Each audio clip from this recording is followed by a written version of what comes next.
You're listening to the Orisha Wisdom Podcast, episode 57.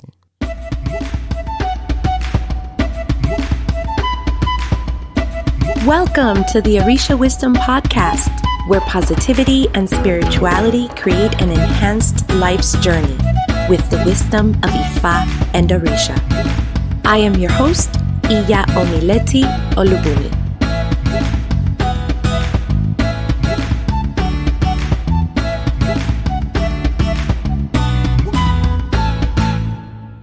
Welcome to the Orisha Wisdom Podcast. I am Omileti Olubunmi. Thank you for spending some of your time with me to talk about all things Orisha, spirituality, and growth. So turn up the volume in your car, put on those earbuds if you are walking with me, exercising, even cleaning the house, whatever it is. Grab a cup of coffee or tea, something great to drink. Let's have a talk. This episode is being brought to you by Olubunmi Creations. It is the art world where all things Orisha inspire works of art, basically. And for all of your fun sayings, artwork, lots of lettering, and the rest of whatever's left in jewelry, Olubunmi Creations is the place to go. For you to quickly access it, just go to the information link at www.orishawisdom.com/Omileti and click on the Getting Your Fun Orisha Creative Stuff and grab it there. This is an Ask a Priest episode. For those of you who are new to the podcast, of course, welcome. This is a series that we have where you, the community, asks questions that you've always were itching to ask an Orisha priest, and now you have the chance. I will put on the show notes how you can get your burning question asked for a chance to get your question answered here on the Orisha Wisdom Podcast. But if you really are burning to ask a question right this second, as long as you're not driving, you can just go to orishawisdom.com/ask a priest. With that, let's get this episode going.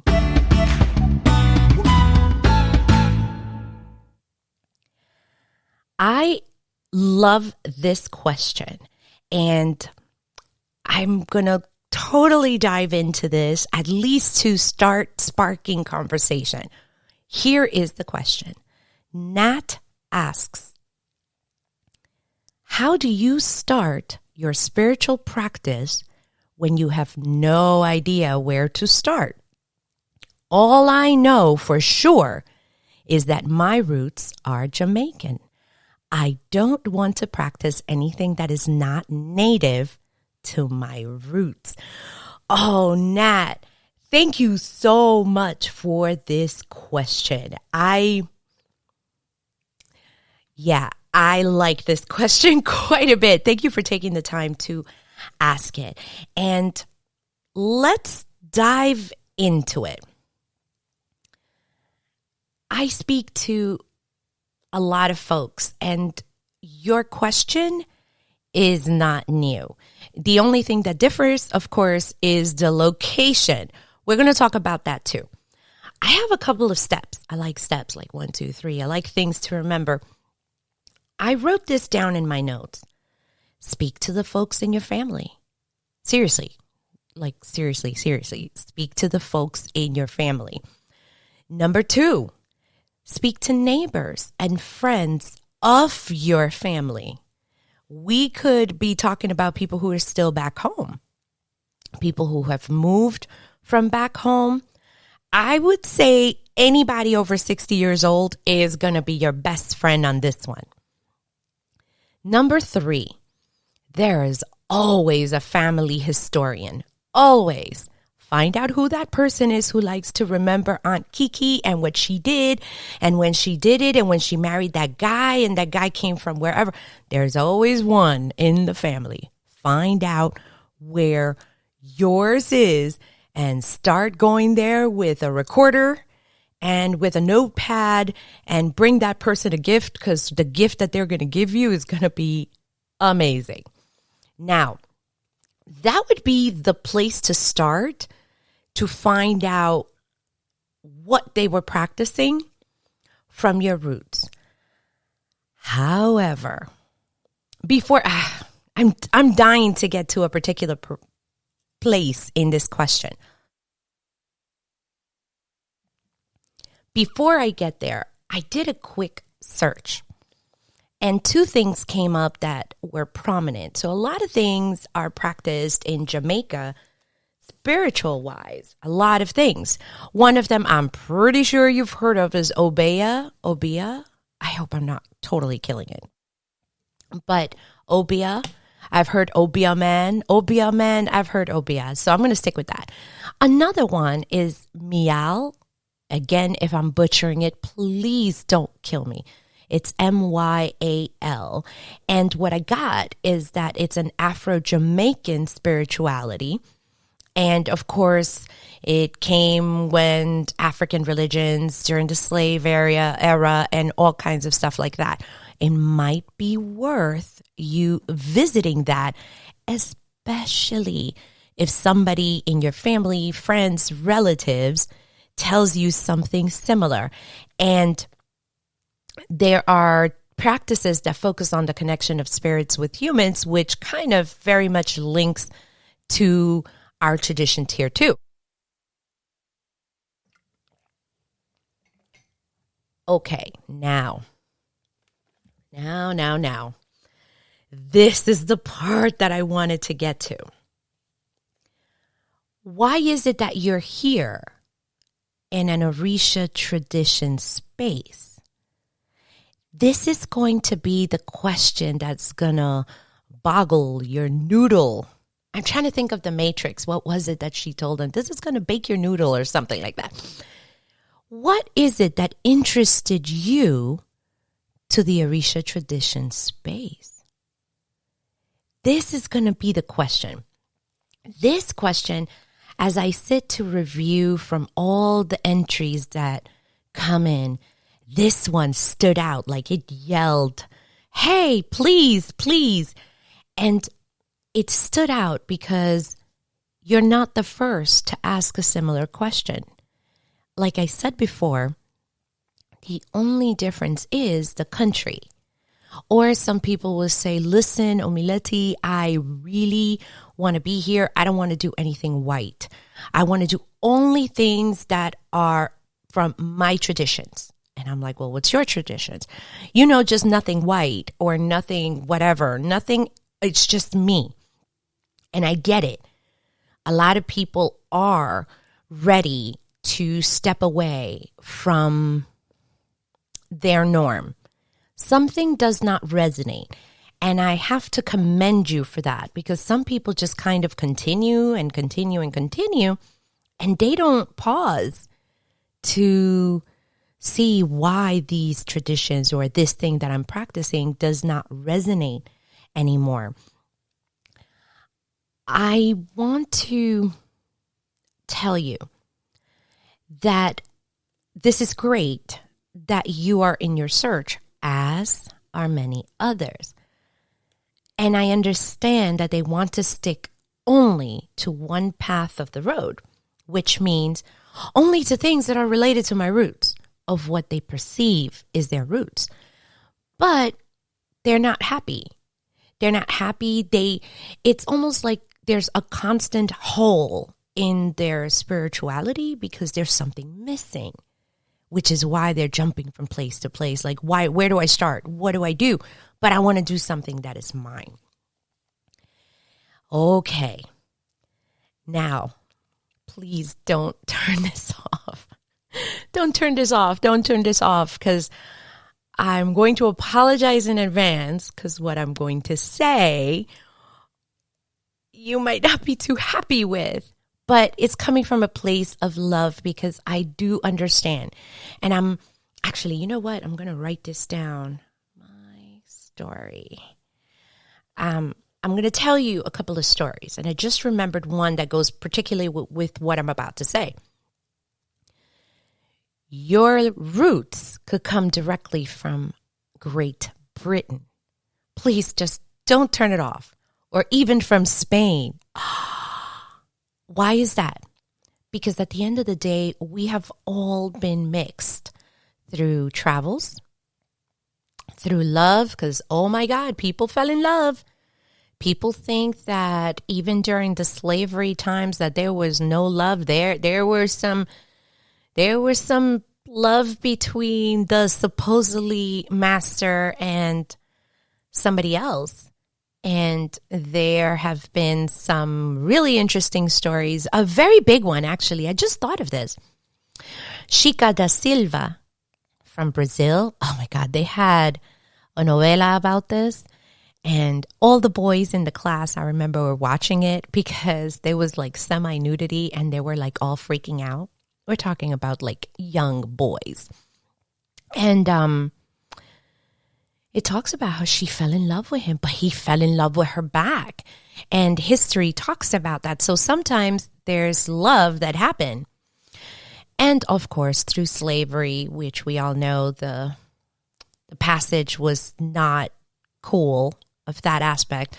But I'm bringing this up because I don't want you to discard something that calls you because it may not be Jamaican enough.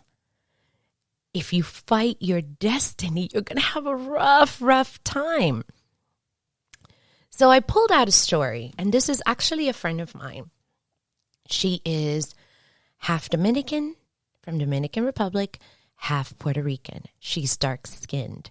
Her family was, for a long time, still is, into spiritism, right? So they work with the spirits, they do cards, they do all that stuff. They do baths and little amulets. They love that stuff. And Santeria, which is it's basically synchronized with the saints, but they worship Orisha. It's just a sect of it. It's another branch. However, as much as she tried,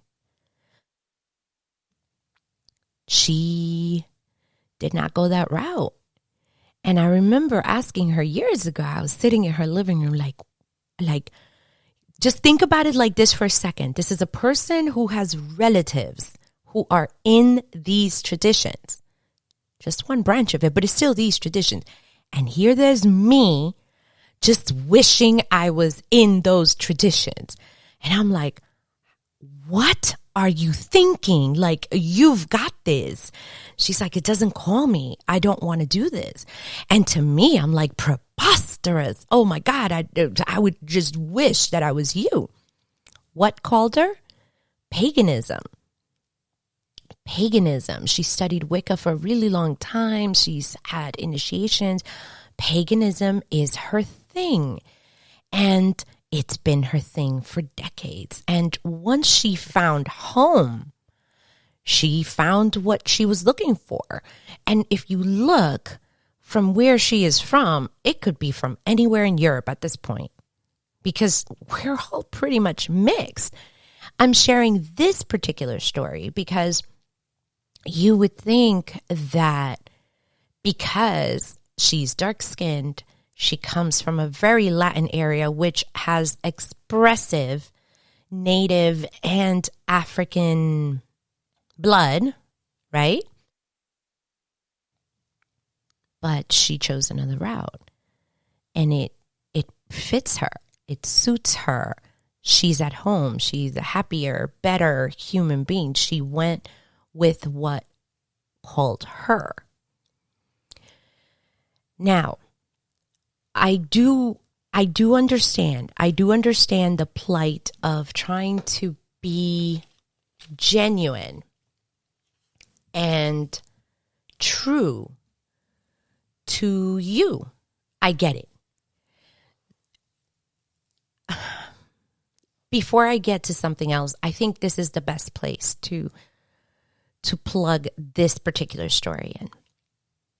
As I was growing into the traditions, let me just give you the the background of it. I was raised very, very Christian, Seventh-day Adventist. My parents, both still alive, are still Seventh-day Adventists. They really believe in Jesus and God and the devil, the whole thing.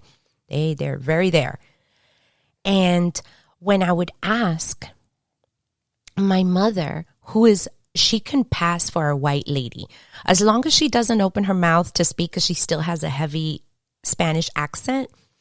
As long as she doesn't open her mouth, she passes for a white woman. I mean, she's that white. And I would ask her, oh, my dad is dark skinned, by the way. I would ask her, Mom, like, can you tell me about my family? Oh, you come from a great line of Spaniards, and that's why you have your last name. And I'm like, you should see me as like I'm deflating, like, poof.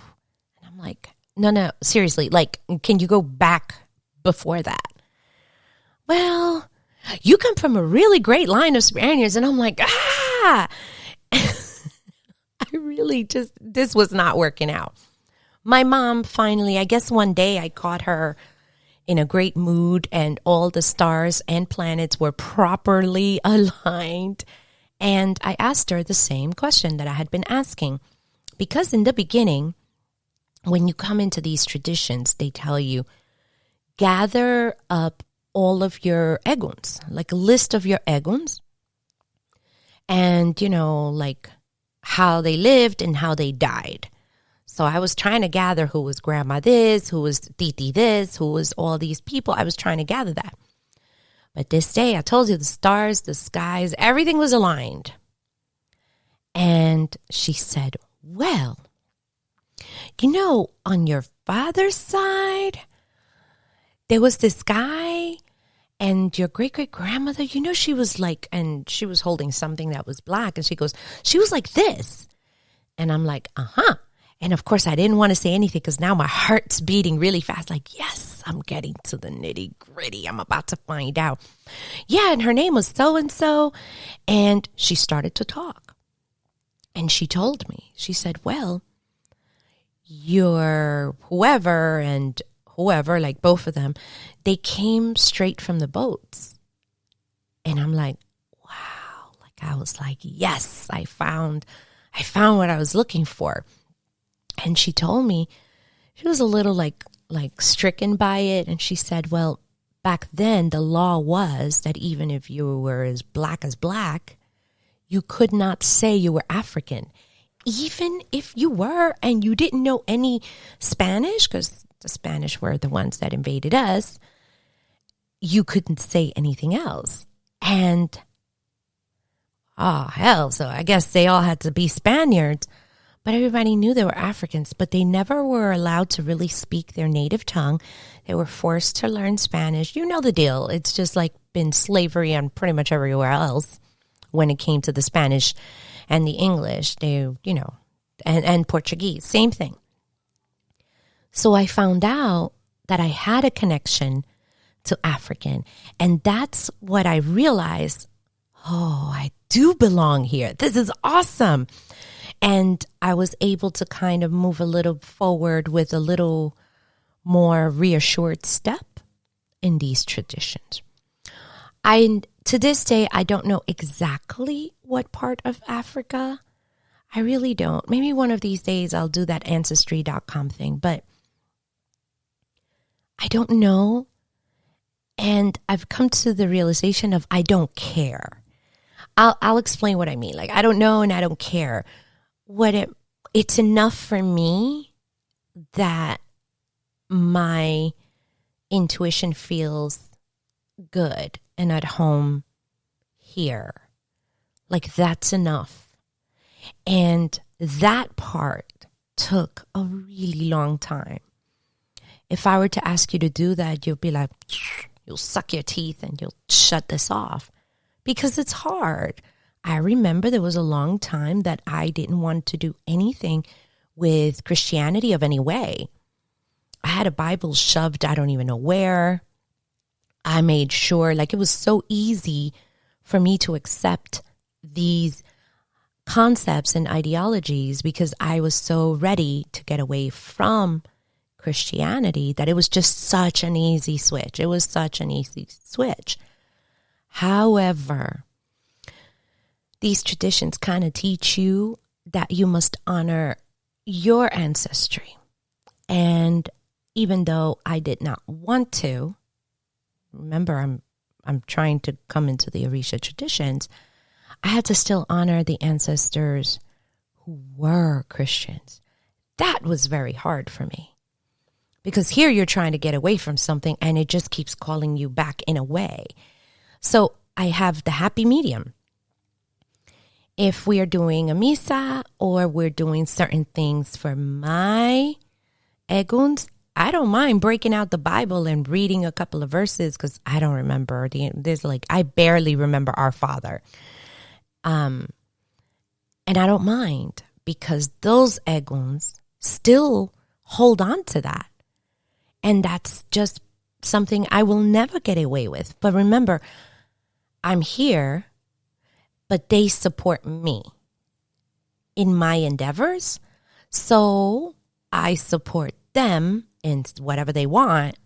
So if they want Jesus, I'll give them Jesus. If they want a cross, you got it. You don't want a cross, you got that too. So I want you to understand that these are traditions, but you may still have to honor the Christians or Catholics or whatever that are in between, but they will support you. And this is where I'm asking you to also listen to your intuition. Where do you feel at home? And I had this like literally in my notes. It's like with a big star. Listen to what calls to you and begin there. You may not stay there, but you can begin there. As long as you're feeling like you're moving forward, it's part of the little bricks that you're putting on your road. So as you're moving along, you put another brick and you step on that and you work on the next brick. The next thing that I'm going to recommend, which I am sure you have one, and if you don't, I'm sure you're going to get one. It's a small ancestral spiritual space. It's always a good thing. A little table, a space that's just for them, a white cloth. It doesn't have to be that crazy. It doesn't have to be a full boveda. Just a cup of water that you always keep clear. Some people change it once a week. Some people don't. Some people, as soon as it starts going down, they start changing it. A candle would be nice. However, I suggest to always be vigilant when it comes to candles. Some people place pictures of good eguns that they had there, like my grandma, my grandfather, my mother, my uncles, my cousins, my sisters, my brothers, people who, important, did not take their lives away. Very important. Don't put them there. People who lived a good life. I didn't say perfect, just a good life. Another thing is if you have something personal of these eguns, let's say, I know a lot of people keep old rosaries of their relatives. That's a great place to put it. Something that they had. I've seen people that they keep. I know somebody who has a family and they're very much artists. And one of her dance shoes, what is this? The ballet shoes. She kept one and she put it there. And it was perfect because it always reminded her of her mother. So you can put something there, not cluttery. I don't suggest clutter, but just a special space for you. This is going to be your space for them. And when you do this, you ask them to open the way so that you can find where you belong spiritually. And they will. And you can be like, listen, I know you were Baptist, this or that, but I don't really think I want to do that. But I'll always come to you with Baptist songs and the Bible. But I'm kind of gearing towards this more. Just help me and support me. And you watch, they really do come through. It's quite amazing. I don't know what happens in the spiritual world, but I know it's amazing and it works. Don't discard something based on race. You could be doing a big disservice to yourself. There are people who they're trying to do these traditions, and when they come into a misa, right, they are finding out that their main protector is a Viking. They're like, what? But I'm like, this dark. What does that mean? You don't know what happened 600 years ago. You have no clue. And why would you? We don't have records that are that good. So you don't know. You don't know. And you don't want to shut a door because you are adamant of going one way only. And you could be shutting down a door to your ire. That means your good fortune. So don't discard it. Also, meditate often to align. And aligning means to trust your intuition. That is going to be very important because when you're not aligned, that's when you make a lot of bad choices because you don't hear anything good and you only kind of stomp over the good advice and you just keep going forward to the bad stuff. Meditate often. I mean it. Meditate often and trust your intuition. If you come in to an event, let's say it's not mine. Let's say it's not Isheshe. It's not Lukumi. Let's say you go to I don't know, let's say a Vudan one, right? I was trying not to say Obia one because that would be like too, but let's say it's a Vudan one. And you feel something amazing while you're there. It's like you feel like you're home. There's going to be, and it's not going to happen right away, which is why I advise for you to go also to different events and to see what feels good. But I think since you're asking where to start, I think your ancestors are the key. Your point of view, your perception of what you want is going to be secondary or third. Oh, it's not 1, 2, or 3. It's just they all play together. And your intuition. I really, really hope that you also keep yourself open for what is right for you. I think that's important. Those are the words I think I was looking for. Because if you're open for that growth will come to you. But if you're adamant that it's only on this road that you're going to take, that's exactly what you're going to get, even if it's not the best for you. So I'm going to go over them really quick. Listen to what calls you and just begin there. Also, a small ancestral spiritual shrine, spiritual space. You don't have to say egung if that's not, it might not be our tradition, but ancestral, that always is going to be a bang. That's a go. And ask them to open up the way for you. Don't discard something that may be from a different race or tradition. That may not be, just keep yourself as open to what is best for you. I think that's awesome. And meditate often to align so that you can continue and trust your intuition. You have reached the end of this episode. Nat, I want to thank you for this question. This was a great question. It's one that is asked often, but I love the way that you worded it because it represents many other questions that other people have asked. For show notes, go to www.orishawisdom.com/15. 57. Something big is coming to Orisha Wisdom. Actually, quite a few things. We are getting ready. We are working very, very, very hard. Very hard. And yes, we are having Orisha swag. And I'm very excited because I don't know if you follow on Instagram, but on the last episode, I thought about, that would be cool to have an Orisha Wisdom Podcast t-shirt. I said, that would be cool. And I wrote it down. And as soon as I got off, I was like, I want to see if I could do it. And it worked. And I was like, tickled pink, like they say. But I really love the way that it came out.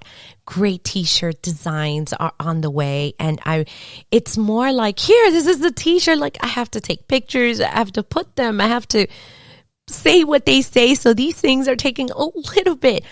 But some of you have been telling me that you really want these shirts, and shirts would be great, and the mugs would be great. Let me know whether you're interested in getting them on a pre-sale, and that way at least I know which ones to make first, and I will totally do that. And if you are ready for that, I will actually make that, because it would make my life a lot easier than to take out 30 pictures of 30 things and not know what to do first. So let me know if you're interested in pre-purchasing some of these designs, and I will get them at least ready with the right everything to get them to you. And let's see. I just want to make sure that I review. Yes, so Olubunmi Creations was the sponsor of this episode. Get whatever is left on the jewelry that is there. I don't know, but I think the only thing I may keep would be the ides, because they're so important to our tradition. But everything else, get it, because it's going to be gone once it's gone. And I don't know if I'm going to be doing that again. Also, if you find value in what I do, in the Orisha Wisdom podcast content, and if you can, check out my Patreon page at patreon.com/Iya Omileti. And one of the biggest perks of Patreons is that they get access to all of the podcasts before they are published to the world. You can message me privately. You can talk amongst the groups. And there are other things that I am working on. I am fairly new to Patreon, but I just wanted to say thank you. And I wanted to give a shout out to Amanda. Amanda is one of our Patreons, and she's been so excited and so encouraging, because it's tough when you put yourself out there and you're like, oh my God, I don't know if like a person is going to hear. I don't know if this is like resonating with people. And she responds. She responds to almost every episode, and she encourages. And sometimes as a creator, you need sometimes a little bit of encouragement, because you're like, oh my God, I don't know what's going on, and if this is even helping anyone. And she has been an awesome Patreon, and I wanted to give you a shout out, because you have been absolutely phenomenal. If you are looking for a godparent and you want to know about this, check out the Alejo's Guide to Godparent. It's going to be on the show notes and the information link. And that's basically, I think, it on the announcement side. If you liked this episode and you found it helpful when it comes to this type of question, because I think questions like these is what I was hungry for when I was coming in, because nobody would answer me and give me an answer. If you found this helpful, it would be great if you could leave us a review on iTunes and leave us comments. Share this Share this with people that you think might be helpful. Share this. Somebody else that may be in the closet about trying to go to African spirituality, this might hit the spot. And if you're on YouTube, of course, you know the drill. Like the episode, subscribe, and there's a little bell icon. When you click on it, I don't do a lot of videos. It's mostly for the podcast and other small things, but you will be the first to know when a new video is uploaded.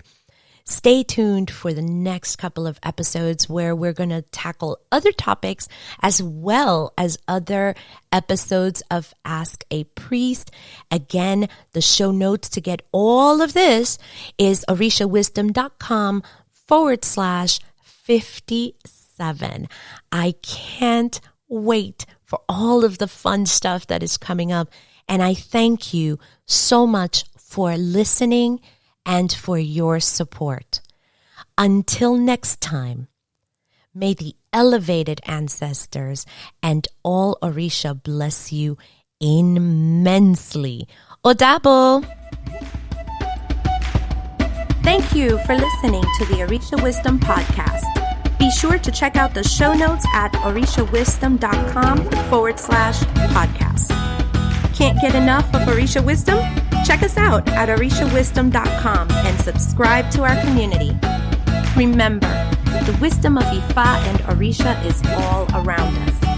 Be blessed, and until next time.